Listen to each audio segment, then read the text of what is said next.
जय श्री कृष्ण सर। आप सभी का मेरे चैनल पर स्वागत है। आइए सुनते हैं वैशाख मास महात्म्य अध्याय 6। नारद जी कहते हैं कि हम एक ब्राह्मण और छिपकली का इतिहास कहते हैं। प्राचीन काल में हमांग नाम का एक राजा इक्ष्वाकु वंश में हुआ था। उस वंश के राजा ने अन्नदान नहीं किया, इसी से उसे चातक व छिपकली का जन्म मिला। वह निर्धन व निर्बल ब्राह्मणों की बहुत सेवा किया करता था, लेकिन विद्वान व तेजस्वी वेदपाठी ब्राह्मणों की सेवा नहीं करता था। जो वस्तु स्वयं सुलभ है उसका दान नहीं करता था। उसका कहना था कि दुर्लभ वस्तुओं का दान उत्तम होता है। वह ब्राह्मणों का बड़ा भक्त, किसी की निंदा न करने वाला, शत्रुओं पर विजय पाने वाला तथा जितेंद्रिय था। उसने इतने यज्ञ किए कि कुशाओं से पृथ्वी पर कुशा ही कुशा दिखाई देने लगी। उसने गौभूमि तथा स्वर्ण का दान देकर अनेक ब्राह्मणों को प्रसन्न किया। कोई ऐसा दान नहीं जो उसने नहीं किया हो, परंतु फिर भी वैशाख मास में जल दान नहीं किया। वह कहता था कि अलभ्य वस्तु दान करने का क्या फल है। जल तो सहज ही लभ्य है, अतः वह राजा लूले लंगड़े, अंधे तथा जीविकाहीन ब्राह्मणों की सेवा किया करता था, किंतु वेदपाठी, तत्वज्ञानी और ब्रह्मवादियों की पूजा नहीं किया करता था।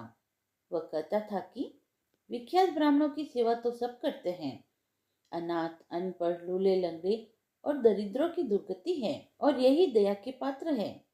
इस दोष के कारण 3 जन्म तक उसको चातक की योनि मिली, फिर 1 जन्म गिद्ध बना, फिर 7 जन्म तक कुत्ते की योनि मिली, फिर एक राजा के महल में छिपकली योनि में उत्पन्न हुआ। इस प्रकार उस राजा को मिथिलापुरी के राजा श्रुति कीर्ति के घर में छिपकली बनकर द्वार की चौखट पर कीड़ों का भक्षण करते हुए 87 वर्ष बीत गए।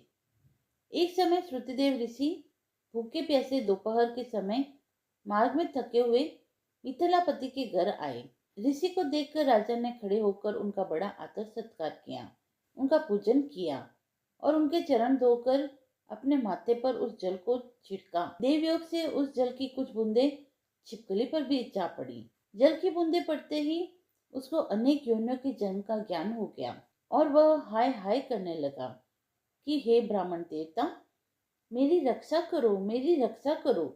छिपकली के ऐसे वचन सुनकर ब्राह्मण को बड़ा आश्चर्य हुआ और कहने लगे कि तू कौन है और क्यों विलाप करता है? तू अपना सब वृत्तांत कह, मैं अभी तेरा उद्धार करूंगा। ऋषि के ऐसे वचन सुनकर वह छिपकली कहने लगी, हे ब्राह्मण, मैं इक्ष्वाकु कुल में उत्पन्न हुआ वेद शास्त्र का ज्ञाता था। मैंने गौदान, यज्ञदान तथा बहुत से कुएं, तालाब और बावड़ियां बनवाई, अनेकों दान किए और धर्म पूर्वक राज्य भी किया, फिर भी मुझे स्वर्ग न मिला। 3 जन्म तक चातक और 1 जन्म तक कुत्ते की योनि में रहा, अब इस छिपकली योनि में हूँ। यह राजा आपका चरणोदक छिड़क रहा था, उसकी एक बूंद मुझ पर गिर गई, जिससे मुझे पूर्व जन्मों का वृत्तांत स्मरण हो आया और मेरे अनेक पाप नाश हो गए।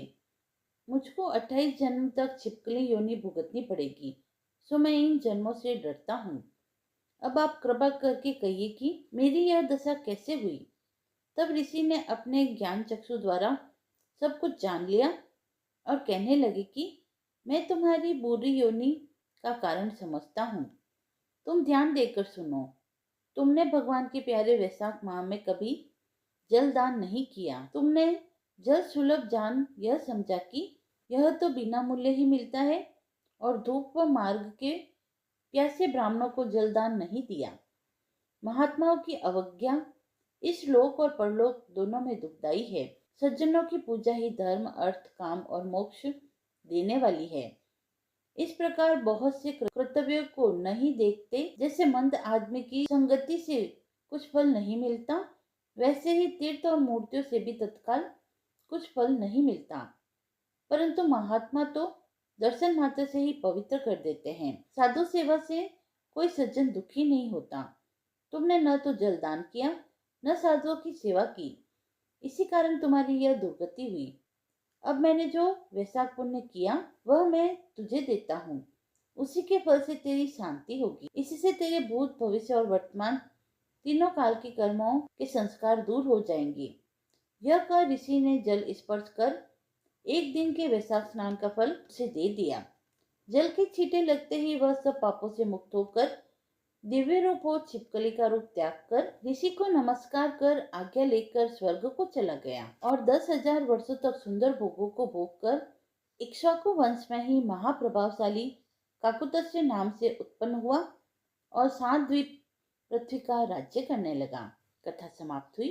आइए अब सुनते हैं वैशाख मास में रोज सुनी जाने वाली राजा कीर्तिमान की कहानी। पूर्व काल की बात है, काशीपुरी में कीर्तिमान नाम से विख्यात एक चक्रवर्ती राजा हुए थे। वे इक्ष्वाकु वंश के भूषण तथा महाराज नृग के पुत्र थे। संसार में उनका बड़ा यश था। वे अपने इंद्रियों पर और क्रोध पर विजय पा चुके थे। ब्राह्मणों के प्रति उनके मन में बड़ी भक्ति थी। राजाओं में उनका बड़ा उच्च स्थान था। एक दिन वे प्रज्ञा से आसक्त होकर महर्षि वशिष्ठ के आश्रम में आई। वैशाख की चिलचिलाती धूप में यात्रा करते हुए राजा ने मार्ग में देखा महात्मा वशिष्ठ के शिष्य जगह जगह अनेक प्रकार के कार्यों में विशेषकर तत्परता के साथ संलग्न हैं। वे कहीं पौशला बनाते हैं और कहीं छाया मंडप, किनारे पर झरनों के जल को रोककर स्वच्छ बावली बनाते थे। कहीं वृक्ष के नीचे बैठे हुए लोगों को वे पंखा डुलाकर हवा करते थे। कहीं उख देते, कहीं सुगंधित पदार्थ भेंट करते और कहीं फल देते थे। दोपहर में लोगों को छाता देते और संध्या के समय शरबत।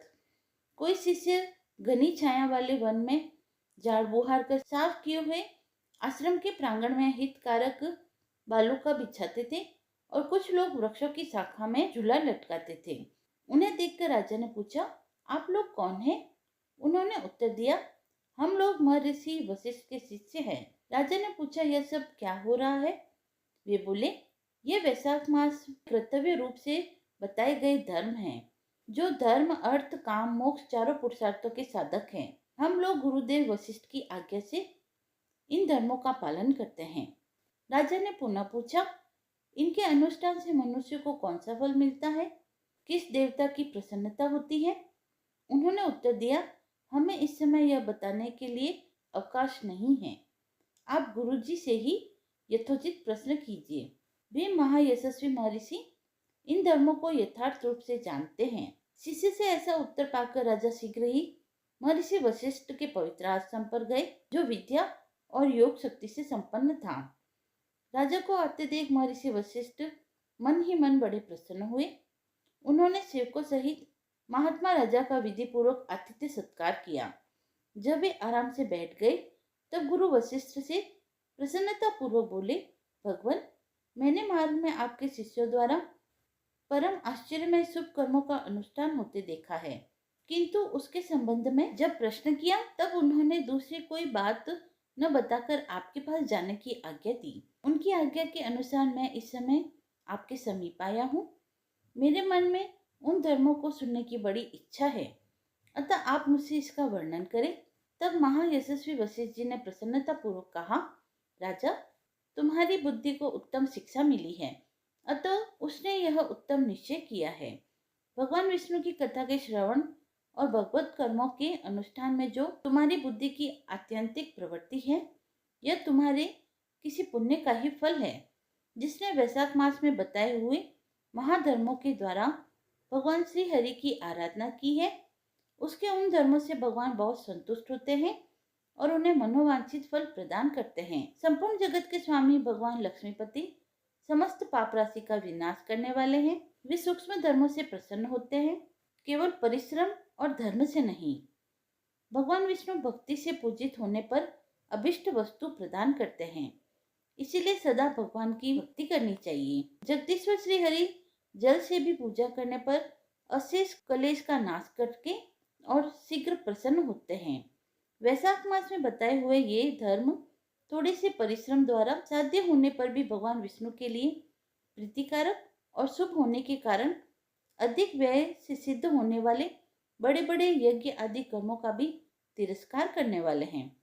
अतः भोपाल, तुम भी वैशाख माह में बताए हुए धर्मों का पालन करो और तुम्हारे राज्य में निवास करने वाले अन्य सब लोगों से भी उस कल्याणकारी धर्म का पालन करवाओ। इस प्रकार से वैशाख धर्म के पालन की आवश्यकताओं को शास्त्रों और युक्तियों से भली भांति सिद्ध करके वशिष्ठ जी ने वैशाख मास के सब धर्मों का राजा के समक्ष वर्णन किया। उन सब धर्मों को सुनकर राजा ने गुरु का भक्तिभाव से पूजन किया और घर आकर वे सब धर्मों का विधि पूर्वक पालन करने लगे। देवादिदेव भगवान विष्णु में भक्ति रखते हुए राजा कीर्तिमान देवेश्वर पद्मनाभ के अतिरिक्त और किसी देवता को नहीं देखते थे। उन्होंने हाथी की पीठ पर नगाड़ा रखकर सिपाहियों से अपने राज्य भर में यह घोषणा करा दी कि मेरे राज्य में जो 8 वर्ष से अधिक की आयु वाला मनुष्य है, उसकी आयु जब तक 80 वर्ष की न हो जाए तब तक मेष राशि में सूर्य के स्थित होने पर यदि वह प्रातःकाल स्नान नहीं करेगा तो मेरे द्वारा दंडनीय, वध्य तथा राज्य से निकाल देने योग्य समझा जाएगा। यह मेरा निश्चित आदेश है। पिता, पुत्र, पत्नी अथवा सुहृद जो कोई भी वैशाख धर्म का पालन नहीं करेगा वह चोर की भांति दंड का पात्र समझा जाएगा। प्रातःकाल शुभ जल में स्नान करके श्रेष्ठ ब्राह्मणों को दान करना चाहिए। तुम सब लोग अपनी शक्ति के अनुसार कौशला और दान आदि धर्मों का आचरण करो। राजा कीर्तिमान ने प्रत्येक ग्राम में धर्म का उपदेश करने वाले एक एक ब्राह्मण को बसाया। 5-5 गांवों पर एक एक ऐसे अधिकारी की नियुक्ति की जो धर्म का त्याग करने वाले लोगों को दंड दे सके। उस अधिकारी की सेवा में 10-10 घुड़सवार रहते थे। इस प्रकार चक्रवर्ती नरेश के शासन में सर्वत्र और सब देशों में यह धर्म का पौधा प्रारंभ हुआ और आगे चलकर खूब बड़े हुए वृक्ष के रूप में परिणित हो गया। उस राजा के राज्य में जो लोग मर जाते थे वे भगवान विष्णु के धाम में जाते थे। वहां के मनुष्यों को विष्णु लोक की प्राप्ति निश्चित थी। एक बार भी वैशाख स्नान कर लेने से मनुष्य यमराज के पास नहीं जाता। अपने धर्मानुकूल कर्म में स्थित हुए सब लोगों के विष्णु लोक में चले जाने से यमपुरी के सब नर्क खाली हो गए। वहां एक भी पापी प्राणी नहीं रह गया। वैशाख मास के प्रभाव से यमपुरी के मार्ग की यात्रा ही बंद हो गई। सब मनुष्य दिव्य आकृति धारण करके भगवान के धाम में जाने लगे। देवताओं के जो लोग हैं वे सब भी शून्य हो गए। स्वर्ग और नर्क दोनों के शून्य हो जाने पर एक दिन नारद जी ने धर्मराज के पास जाकर कहा, धर्मराज, आपके इस नर्क में अब पहले जैसा कोलाहल नहीं सुनाई पड़ता। चित्रगुप्त जी तो ऐसे मौन भाव से बैठे हुए हैं जैसे कोई मुनि हो। महाराज, इसका कारण तो बताइए। महात्मा नारद के ऐसा कहने पर राजा यम ने कुछ दीनता के स्वर में कहा, नारद, इस समय पृथ्वी पर जो यह राजा राज्य कर रहा है वह पुराण पुरुषोत्तम भगवान विष्णु का बड़ा भक्त है। उसके भय से कोई भी मनुष्य कभी वैशाख मास का उल्लंघन नहीं करता। उस पुण्य कर्म के प्रभाव से सभी भगवान विष्णु के परम धाम में चले जाते हैं। मुनि श्रेष्ठ, उस राजा ने इस समय मेरे लोक का मार्ग लुप्त सा कर रखा है। स्वर्ग और नर्क दोनों को शून्य बना दिया है। अतः ब्रह्मा जी के समीप जाकर यह सब समाचार उनसे निवेदन करके मैं स्वस्थ हो जाऊंगा। ऐसा निश्चय करके यमराज ब्रह्मा जी के लोक में गए। ब्रह्मा जी के दर्शन किए और यमराज ब्रह्मा जी के आगे पृथ्वी पर गिर पड़े। फिर यमराज ने कहा, कमलासन, काम में लगाया हुआ जो पुरुष स्वामी की आज्ञा का ठीक ठीक पालन नहीं करता और उसका धन लेकर भोगता है वह काट का कीड़ा होता है। जो बुद्धिमान मनुष्य लोभवश स्वामी के धन का उपभोग करता है वह 300 कल्पों तक त्रियक योनि नरक में जाता है। जो कार्य में नियुक्त हुआ पुरुष कार्य करने में समर्थ होकर भी अपने घर में ही बैठा रहता है वह बिलावल होता है। देव, मैं आपकी आज्ञा से धर्म पूर्वक प्रजा का शासन करता आ रहा हूँ। मैं अब तक मुनियों और धर्मशास्त्रों के कथनानुसार पुण्य आत्माओं को पुण्य के फल से और पापात्माओं को पाप के फल से संयुक्त किया करता था, परंतु अब आपकी आज्ञा का पालन करने में मैं असमर्थ हो गया हूँ। कीर्तिमान के राज्य में सब लोग वैशाख मासोक्त पुण्य कर्मों का अनुष्ठान करके पितरों और पितामहों के साथ वैकुंठ में चले जाते हैं। देव, बड़े बड़े यज्ञों द्वारा भी मनुष्य वैसी गति नहीं पाता है जैसी वैशाख मास में मिल रही है। संपूर्ण तीर्थों से, दान आदि से, तपस्याओं से, व्रतों से अथवा संपूर्ण धर्मों से युक्त मनुष्य भी उस गति को नहीं पाता जो वैशाख धर्म में तत्पर हुए मनुष्य को प्राप्त हो रही है। वैशाख में प्रातःकाल स्नान करके देव पूजन, मास महात्म्य की कथा का श्रवण तथा भगवान विष्णु को प्रिय लगने वाले तदनुकूल धर्मों का पालन करने वाला मनुष्य एकमात्र विष्णु लोक का ही स्वामी होता है। और जगतपति भगवान विष्णु के लोक की तो मेरी समझ में कोई सीमा ही नहीं है, क्योंकि सब और से कोटि कोटि प्राणियों का समुदाय वहां पहुंच रहा है, तो भी वह भरता ही नहीं। इस संसार में पवित्र और अपवित्र सभी लोग राजा की आज्ञा से वैशाख मास के धर्म का पालन करके विष्णु लोक को जा रहे हैं। लोकनाथ, उसकी प्रेरणा से संस्कारहीन मनुष्य भी वैशाख स्नान मात्र से वैकुंठ धाम में चले जाते हैं। वह केवल भगवान विष्णु के चरणों की शरण लेने वाला है। जान पड़ता है वह समस्त संसार को विष्णु लोक में पहुंचा देगा। राजा कीर्तिमान की माता और उनकी पत्नी का पुण्य संसार में विख्यात है। उनकी माता एकमात्र वीर जननी है और वह राजा निश्चय ही संसार में बहुत बड़ा वीर है। जिस प्रकार कीर्तिमान मेरी लिपि को मिटाने में उद्यत हुआ है, ऐसा उद्योग पुराणों में और किसी का नहीं सुना गया है। भगवान विष्णु की भक्ति से तत्पर हुआ राजा कीर्तिमान के सिवा दूसरे ऐसे किसी को मैंने नहीं जाना जो डंका बजाकर घोषणा करते हुए लोगों को ऐसी प्रेरणा देता हो और मेरे लोक के मार्ग को विलुप्त करने की चेष्टा करता हो। ब्रह्मा जी बोले, यमराज, तुमने क्या आश्चर्य देखा है? क्यों तुम्हें इतना खेद हो रहा है? भगवान गोविंद को एक बार भी प्रणाम कर लिया जाए तो वह 100 अश्वमेध यज्ञों के समान फल देने वाला होता है। यज्ञ करने वाला तो पुनः इस संसार में जन्म लेता है, परंतु भगवान को किया हुआ प्रणाम पुनर्जन्म का हेतु नहीं बनता, मुक्ति की प्राप्ति करा देता है। जिसकी जीवा के अग्रभाग पर हरि के 2 अक्षर विराजमान हैं, उसको कुरुक्षेत्र तीर्थ के सेवन तथा सरस्वती नदी के जल में स्नान करने से क्या लेना है? जो मृत्यु काल में भगवान विष्णु का स्मरण करता है, वह अभक्ष्य भक्षण आदि से प्राप्त हुई पाप राशि का परित्याग करके भगवान विष्णु का सायुज्य पा लेता है, क्योंकि भगवान विष्णु को अपना स्मरण बहुत प्रिय है। यमराज, इसी प्रकार वैशाख नामक मास भी भगवान विष्णु को प्रिय है, जिसके धर्म को श्रवण करने मात्र से मनुष्य सब पापों से मुक्त हो जाता है। उसके अनुष्ठान में तत्पर रहने वाला मनुष्य यदि मुक्ति को प्राप्त हो तो उसके लिए क्या कहना। वैशाख मास में भगवान पुरुषोत्तम के नाम और यश का गान किया जाता है, जिससे भगवान बहुत प्रसन्न होते हैं। पुरुषोत्तम श्रीहरि संपूर्ण जगत के स्वामी और हमारे जनक है। यह राजा कीर्तिमान वैशाख मास में उन्हीं भगवान के प्रिय धर्म का अनुष्ठान करता है, जिससे प्रसन्नचित होकर भगवान विष्णु सदा उसकी सहायता में स्थित रहते हैं। भगवान वासुदेव के भक्तों का कभी अमंगल नहीं होता। उन्हें जन्म, मृत्यु, जरा और व्याधि का भय भी नहीं होता। कार्य में नियुक्त किया हुआ पुरुष यदि अपनी पूरी शक्ति लगाकर स्वामी के कार्य साधन की चेष्टा करता है तो उतने से ही वह कृतार्थ हो जाता है। यदि शक्ति के बाहर का कार्य उपस्थित हो जाए तो स्वामी को उसकी सूचना दे दे। उतना कर देने से वह उऋण हो जाता है और सुख का भागी होता है। यह कार्य तुम्हारे लिए असंभव है, अतः इसके विषय में तुम्हें शोक नहीं करना चाहिए।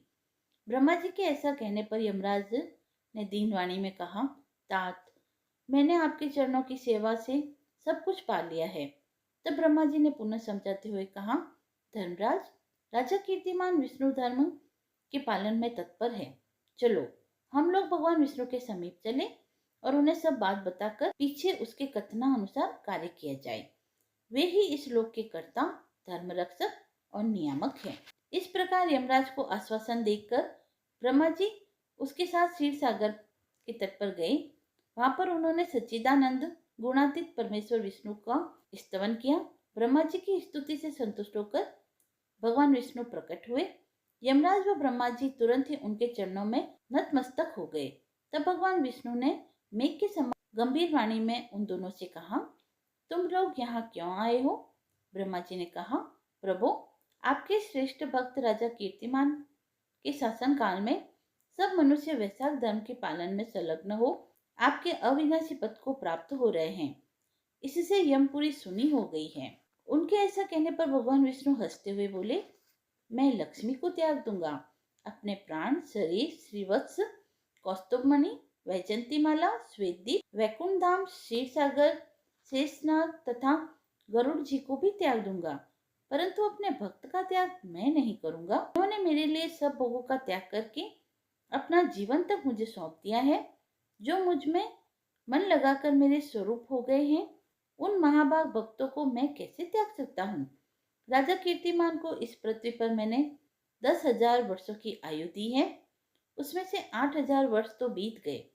शेष आयु और बीत जाने पर उसे मेरा सायुज्य प्राप्त होगा। उसके बाद पृथ्वी पर बैन नामक दुष्टात्मा राज्य होगा, जो संपूर्ण वेदोक्त महाधर्मों का लोप कर देगा। उस समय वैशाख मास के धर्म भी छिन्न भिन्न हो जाएंगे। बैन अपने ही पाप से भस्म हो जाएगा। तत्पश्चात मैं प्रतु होकर पुनः सब धर्मों का प्रचार करूंगा। उस समय लोगों में वैशाख मास के धर्म को भी प्रसिद्ध करूंगा। सहस्त्रों मनुष्यों में कोई एक ऐसा होता है जो मुझ में अपने मन प्राण अर्पित करके अपना सर्वस्व मुझे समर्पित कर दे और मेरा भक्त हो जाए। जो ऐसा होता है वही मेरे धर्म का प्रचार करता है। इस वैशाख मास में से भी मैं वैशाख धर्म में तत्पर रहने वाले महात्मा पुरुषों तथा राजा के द्वारा समय अनुसार तुम्हारे लिए भाग दिलवाऊंगा। लोक में जो जो कोई भी वैशाख मास का व्रत करेंगे वे तुम्हें भाग देने वाले होंगे। उनके वैशाख मास में बताए हुए महाधर्म के पालन में तुम कभी विघ्न मत उपस्थित करना। यमराज को इस प्रकार आश्वासन देकर भगवान विष्णु वहीं अंतर्ध्यान हो गए। ब्रह्मा जी भी अपने सेवकों के साथ सत्यलोक को चले गए। उसके बाद यमराज भी अपनी पुरी को पधारे। वैशाख मास की पूर्णिमा को पहले धर्मराज के उद्देश्य से जल से भरा हुआ घड़ा, दही व अन्न देना चाहिए। उसके बाद पितरों, गुरु और भगवान विष्णु के उद्देश्य से शीतल जल, दही, अन्न, पान व दक्षिणा के साथ कांसी के पात्र में रखकर ब्राह्मण को देना चाहिए। भगवान विष्णु की दिव्य प्रतिमा वैशाख मास के महात्म्य कथा सुनने वाले दीन ब्राह्मण को देनी चाहिए। उस धर्मवक्ता ब्राह्मण को अपने धन से ही पूजित करना चाहिए। राजा कीर्तिमान ने सब कुछ उसी प्रकार किया। उन्होंने पृथ्वी पर मनोवांछित भोग भोग कर शेष आयु पूर्ण होने के पश्चात पुत्र पौत्र आदि के साथ विष्णु धाम को प्रस्थान किया। कथा समाप्त हुई। यदि आपको यह पसंद आई हो तो आप मेरे चैनल को लाइक, शेयर एंड सब्सक्राइब करें। धन्यवाद।